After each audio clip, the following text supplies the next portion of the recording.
আসসালামু আলাইকুম, আশা করি সবাই ভালো আছেন। এই তো আজকে সকালের নাস্তায় আছে রুটি, ডিম ভাজা, ডিম পোস্ট। এতদিন তো রোজা ছিল 1 মাস, এর জন্য তো কোনো নাস্তা খাওয়া হয়নি, সবাই রোজা ছিল। আর এখন থেকে আবার 1 মাস পর নাস্তা খাওয়া শুরু। এই তো সকালের নাস্তা প্রতিদিনের মতো পরোটা, রুটি, তারপরে আছে ডিম ভাজা, ডিম পোস্ট, আর সাথে আছে চা। আমরা সকালে এগুলাই নাস্তা করে থাকি। আর দুপুরের রান্না বান্না করে নিয়ে আসলাম। এই তো আছে ভাত।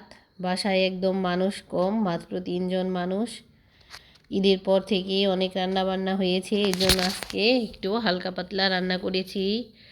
ডিম আর মিষ্টি কুমড়া ভাজি, এগুলাই আজকে রান্না করেছি, কারণ এত বেশি খাবার আর কেউ খাবে না এখন। এই তো আবার মেহমান এসেছিল, ওনাদেরকেও আবার খেতে দিয়েছি। সেমাই রান্না করে দিয়েছি আর শুধু মিষ্টি দিয়েছি।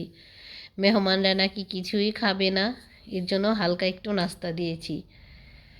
আর এখন সন্ধ্যার সময় আমরা চা বানাচ্ছি। এই তো আমরা চা খাবো। আমরা বেশিরভাগ সময়ই সকালে আর সন্ধ্যায় 2 টাইম চা খেয়ে থাকি।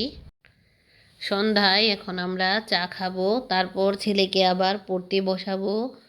এতদিন রোজার সময় ছিল একরকম রুটিন, এখন আবার রোজার শেষ, আবার অন্য রুটিন অনুযায়ী চলতে হবে। সারাদিনের কাজকর্ম, সন্ধ্যার পরে পড়তে বসানো, স্কুলে পাঠানো, এই ছিল সারাদিনের কাজকর্ম। সবাই ভালো থাকবেন, সুস্থ থাকবেন, আমাদের জন্য সবাই দোয়া করবেন। আল্লাহ হাফেজ।